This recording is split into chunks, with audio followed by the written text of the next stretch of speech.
Hello po, magandang umaga po sa lahat at welcome again sa aking channel, Brother OG po. Nandito na naman po ulit ako para mag-share po sa inyo ng aking devotion ngayong araw na to mga kapatid. At ngayon, nandito pa rin tayo sa John or Juan, pero chapter 13 na po ang aking isi-share po sa inyo. Ito po ay verse 1 hanggang verse 38 po ang aking isi-share sa inyo ngayong umaga, ngayong araw na to, no? Pero bago po tayo mag-start, kagaya ng dati, tayo po ay mananalangin, mga kapatid. Sige po, samahan niyo po ako at tayo magsiyo ko. Yes, Lord, aming Diyos na makapangyarihan sa lahat, maraming salamat na naman, O Diyos. Una sa paggising mo sa amin ng maayos at malakas na malakas ang katawan, O Diyos. Salamat sa pagbigay mo na naman isang pagkakataon sa aming mga buhay, O God. Thank you, Father God. Thank you, Jesus. Thank you, Holy Spirit, O God. At salamat po sa pagkakataon din na binigay mo po dahil ikaw may kaloob nito upang kami makarinig na naman, makapagbasa at makapag-aral ng iyong mga mabubuting salita, O Diyos. Buksan mo po ang aming mga puso't isipan upang ito'y lubusan namin maintindihan at maitatak sa kailaliman ng aming mga puso, O Diyos. Turuan mo po ako, gabayan mo po ako upang puro salita mo lamang ang lumabas sa aking bibig. Lord, salamat po. Inaangkin na namin ang katagumpayan ng aming gawaing ito, O Diyos, ngayong araw na namang ito. Salamat, Lord. Pinupuri ka namin, pinasasalamatan sa tanging pangalan ng aming Panginoong Hesukristo. Lahat tayo ay magsabi ng Amen and Amen. At ito po ang aking channel.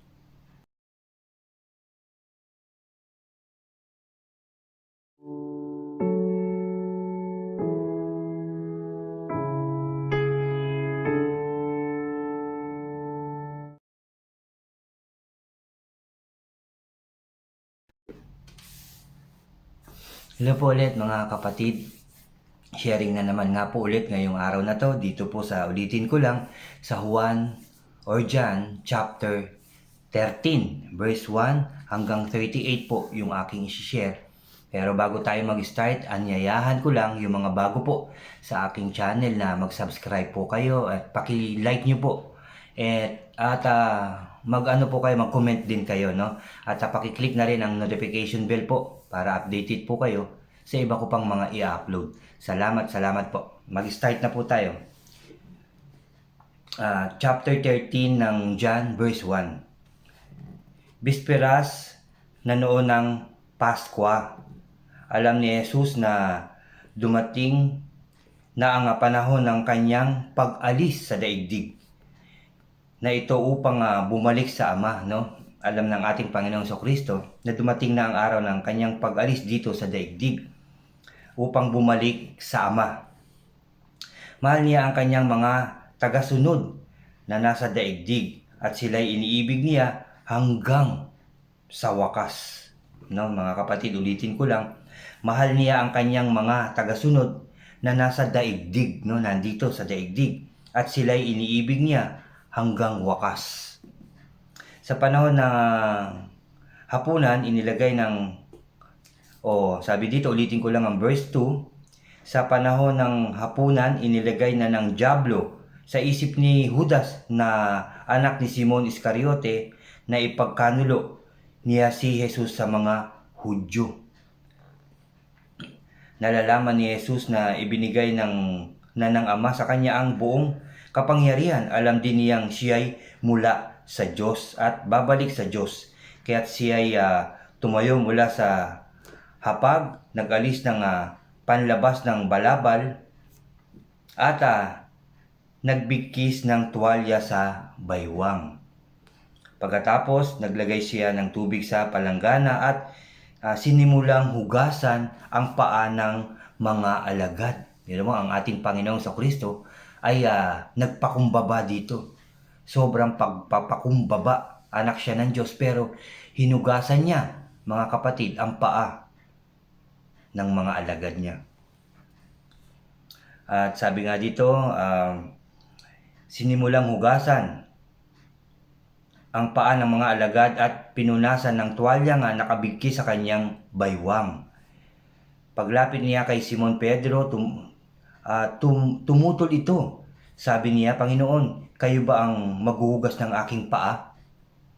Sumagot si Jesus, hindi mo mauunawaan ngayon ang ginagawa ko, ngunit mauunawaan mo rin pagkatapos. Muling nagsalita si Pedro, hindi ko pauhugasan sa inyo ang aking mga paa. Ngunit, sinabi ni Jesus, malibang hugasan kita, wala kang bahagi sa akin. No? Malibang hugasan kita, linisin kita, ikay walang bahagi sa akin. Sabi ng ating Panginoong Hesukristo. Sabi pa dito, muli nga nagsalita si Pedro, yun nga, ulitin ko lang, hindi ko hugasan o pauhugasan sa inyo ang aking mga paa. Ngunit sinabi ni Jesus, malibang hugasan kita, wala kang bahagi sa akin. Dahil dito'y sinabi ni Simon Pedro, kung gayon, hindi lamang ang paa ko, kundi pati na rin ang aking mga kamay at ulo, no? Upang ako'y makabahagi sa iyo, no? Sa ating Panginoong Hesukristo. Hugasan mo na hindi lang ang aking paa, kundi ang aking kamay at ang aking ulo nang ako'y luminis at magkaroon talaga ng malaking bahagi sa iyo, aming Panginoong Hesukristo. Nawa ganyan din tayo mga kapatid, no? Ipanalangin din natin na tayo maging maayos at malinis upang tayo magkaroon ng makabahagi sa ating Panginoong Hesukristo. Nawa tayo'y kanyang linisin. Amen. At ulitin ko lang ang 10, sumagot si Jesus sabi sa verse 10, sumagot si Jesus, ang nakapaligo na ay hindi na kailangan hugasan pa maliban sa kanyang mga paa, sapagkat malinis na ang buo niyang katawan, at kayo'y malinis na, subalit hindi lahat. Dahil kilala ni Jesus kung sino ang magkakanulo sa kanya. Sinabi niyang malinis na sila, subalit hindi lahat, no? Sa kanilang 12, lahat ay malinis na, ngunit meron pa ring hindi, no? Kahit sa ating sarili, may mga part pa rin sa puso natin na aminin man natin o hindi, na kung minsan meron pa rin tayong tampo, meron pa rin tayong galit o inis, no? Sa ating kapwa o sa ating mga mahal sa buhay. Dapat yan ay mawala at dapat yan ay malinis, no? Ating linisin. Ipanalangin natin yan sa ating Diyos na maging buong malinis ang ating mga puso, mawala na yung mga tampo, galit, inis, no? Yan po ay dapat mawala na upang magkaroon tayo ng bahagi sa ating Panginoong Hesukristo. Amen. Nang mahugasan na ni Jesus ang kanilang mga paa, muli niyang sinuot ang kanyang balabal, nagbalik sa hapag, siya'y nangusap sa kanila, nauunawaan ba ninyo kung ano ang ginawa ko sa inyo? Tinawag ninyo akong guro at Panginoon, at tama kayo sapagkat ako nga iyon, no? Siya ay guro at Panginoong. Dahil akong Panginoon at guro ninyo ay naghugas ng inyong mga paa, dapat din ninyong gawin ito sa isa't isa. Sabi niya, binigyan ko kayo ng halimbawa upang inyong tularan. Pakatandaan ninyo, ang alipin ay hindi nakakahigit sa kanyang Panginoon, ni ang sinugo kaysa nagsugo sa kanya. Mapalad kayo kung nauunawaan ninyo ang mga bagay na ito at inyong gagawin. Dapat talaga magpakumbaba tayo sa isa't isa, pero walang nakakahigit sa Panginoon, syempre. Dapat ko anuman yung ating nakita, narinig na ginawa ng ating Panginoong Hesukristo, sabi niya mismo dito sa Biblia, dapat natin siyang tularan. Hindi lang ako, hindi lang ang mga pastors and bishops and leaders, mga kapatid, kundi lahat ng tao dapat tularan ang ating Panginoong Hesukristo sa kanyang mabuting mga ginagawa. Yung pagpapakumbaba niya sa bawat isa, dapat natin yang tularan, mga kapatid. At lagi kong sinasabi, mag-ibigan tayo ng buong puso at kaluluwa, kagaya ng pagmamahal natin sa Panginoon. Ganon din ang gawin natin sa ating kapwa. Magpakumbaba tayo at magpatawad ng buong buo, mga kapatid. Amen. Hindi kayong lahat ang tinutukoy ko. Kilala ko ang aking mga pinili, ngunit dapat matupad ang sinasabi sa kautusan. Pinagtaksilan ako ng taong pinakain ko. pinagtaksilan ako ng taong pinakain ko. No, mga kapatid. Sinasabi ko ito sa inyo bago pa mangyari upang kapag ito'y nangyari na, sasampalataya kayo na ako'y ako nga, sabi ng ating Panginoong Jesucristo. Pakatandaan ninyo, ang tumanggap sa sinugo ko ay tumanggap sa akin, at ang tumanggap naman sa akin ay tumanggap sa nagsugo sa akin, sabi niya. Kung yung sinugo ng ating Panginoong Jesucristo ay ating tinanggap na rin natin ang ating Panginoong Jesucristo. At kapag tinanggap natin ng buong puso at kaluluwa ang ating Panginoong Jesucristo, tinanggap na rin natin ang ating Ama na nasa langit. Amen and amen. Pagkasabi nito, si Jesus ay labis na nabagabag, mga kapatid, at nagpahayag sa kanila, pakatandaan ninyo, ako'y pagtataksilan ng isa sa inyo. Yun nga po ay si Judas, no? Nagsimulang magtinginan ng mga alagad sapagkat hindi nila alam kung sino ang kanyang tinutukoy. Katabi noon ni Jesus ang alagad na minamahal niya, kaya't sinenyasan niya si Simon Pedro at sinabihang, itanong mo nga kung sino ang tinutukoy niya. Humilig ang alagad na ito sa dibdib ni Jesus at nagtanong, Panginoon, sino po ba iyon? Yung kanyang tinutukoy, ano? Siya ang aabutan ko ng tinapay na aking isasawsaw, sagot ni Jesus. Nagsawsaw nga siya ng tinapay at ibinigay iyon kay Judas, na anak ni Simon Iscariote. Nang matanggap ni Judas ang tinapay, pumasok sa kanya si Satanas. Sinabi ni Jesus kay Judas, gawin mo na ang dapat mong gawin, no? Walang sino man sa mga kasalo ni Jesus ang nakaunawa kung bakit niya sinabi iyon. Dahil si Judas ang may hawak ng kanilang salapi, akala nila pinagpabili o pinapabili siya ni Jesus ng kakailanganin nila sa pagdiriwang o kaya sabi dito, ipinagbigyan o pinapabigyan niya ng limos ang mga dukha. Sorry po, no? Ayun pala, akala nila may pinapabili, inuutusan si Judas, kasi sinabi nga ng ating Panginoon sa Kristo na gawin mo na ang dapat mong gawin, no? Akala tuloy ng mga alagad inuutusan o pinabibigyan ng ating Panginoon sa Kristo ang mga nangangailangan, no? Yung mga dukha ng limos. Yun ang akala at iniisip ng ibang alagad, mga kapatid. Nang makain na ni Judas ang tinapay, kaagad umalis. Noon ay gabi na, no? Agad pagkakain ng tinapay na ibinigay ng ating Panginoong Jesucristo kay Judas, agad itong umalis. At yun ay gabi na.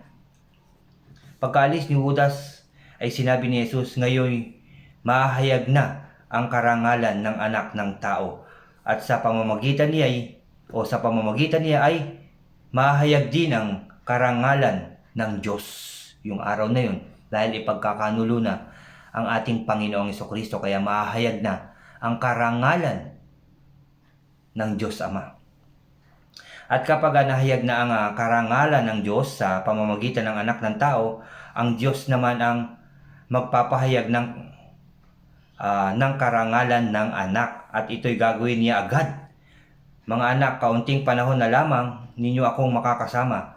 Hahanapin ninyo ako, ngunit sinasabi ko sa inyo ngayon, ang sinasabi ko noon sa mga Hudyo, hindi kayo makakapunta sa pupuntahan ko. Isang bagong utos. Pakinggan niyo po ito, mga kapatid. Juan 13 verse 34 po. Pakinggan niyo po. Isang bagong utos ang ibinibigay ko sa inyo ngayon. Magbigayan kayo kung paano ko kayong inibig. Ulitin ko lang. Sorry po, no? Ulitin ko lang itong verse 34, mga kapatid. Isang bagong utos ang ibinibigay ko sa inyo ngayon.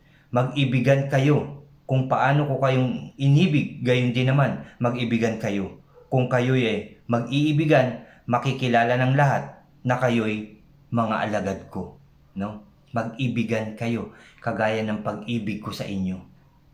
Pag nag-ibigan kayo, makikilala kayo na kayo'y mga alagad ko. Amen. Verse 34 po yan ng John, mga kapatid. Saan po kayo pupunta, Panginoon? Tanong ni Simon Pedro. Sumagot si Jesus, sa pupuntahan ko'y hindi ka makakasunod ngayon, ngunit susunod ka pagkatapos. Sumagot si Pedro, bakit po hindi ako makakasunod sa inyo ngayon? Buhay ko may iaalay ko para sa inyo. Sumagot si Jesus, iaalay mo ang iyong buhay dahil sa akin? Pakatandaan mo, bago tumilaok ang manok, 3 beses mo akong ikakaila. Amen and amen. Yan po ang kabuuan ng chapter 13. Talagang pinakita dito ng Panginoon yung kanyang labis na pag-iibig sa kanyang mga alagad, sa ating mga tao, mga kapatid. Talaga nagpakumbaba siya. Kahit siya'y anak ng ating Diyos Ama na nasa langit, pero nagpakumbaba siya. Tumulong siya, nagpagaling siya, nagpakain siya, hinugasan niya ang mga paa ng kanyang mga alagad. Ganun po niya kamahal ang bawat isa. Pakatandaan po natin yan na tunay ang pag-ibig ng ating Panginoong Hesukristo sa atin. Inalay niya ang buhay niya para sa iyo at para sa akin.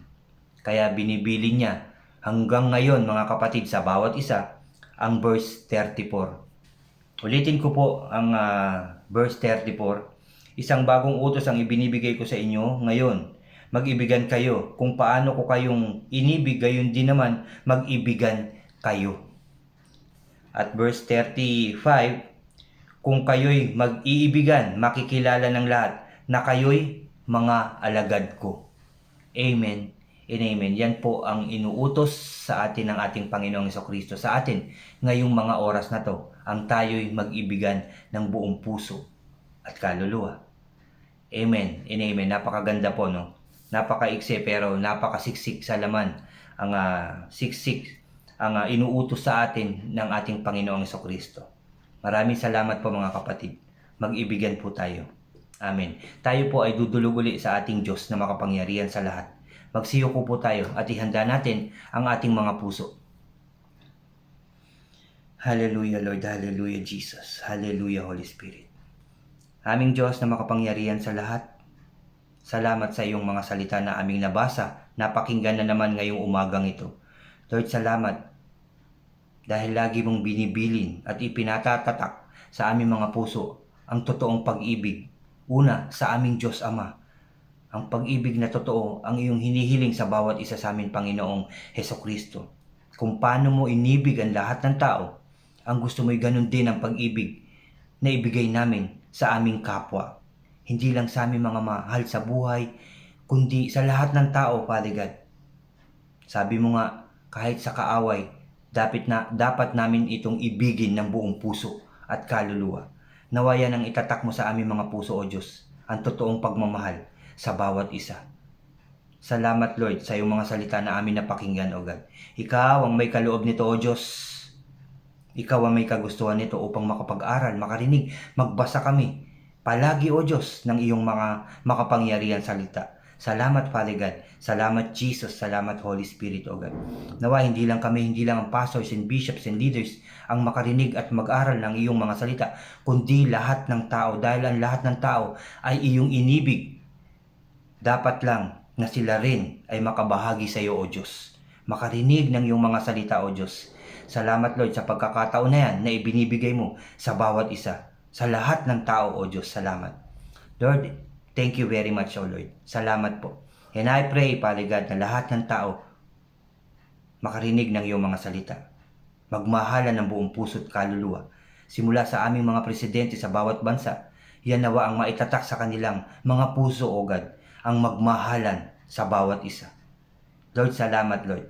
Salamat, Lord, sa iyong kapangyarihan. Salamat, Father God. Dahil alam ko rin na aayusin mo na ang bawat bansa sa mundong ito. Aayusin, lilinisin, O God, pagtatagumpayin kami sa labang ito, Father God. Wala nang mamamatay, wala nang magkakasakit dahil sa virus na yan. Pagagalingin mo ang lahat ng may karamdaman, anumang klaseng karamdaman, dahil walang imposible sa iyo, O Diyos. Pakakainin ang lahat ng nagugutom, O God. at lilinisin ang lahat ng tao. Salamat Lord, salamat Jesus, salamat Holy Spirit. Magtatagumpay na kami at muling magiging maayos ang aming mga buhay. Magiging masaya, masagana, at tagumpay o Diyos. Dahil sa inyong pangalan, dahil sa inyong pagmamahal sa bawat isa o Diyos. Thank you Lord. Thank you Jesus, thank you Holy Spirit. At salamat din Lord sa lakas na loob na lagi mo pong ibinibigay sa akin upang ako'y mag-share, maghayag ng iyong mga salita o Diyos. Thank you Lord sa mga kapatid ko na handang makinig ng iyong mga salita. Salamat Lord, salamat Lord, salamat Jesus, salamat Holy Spirit o God.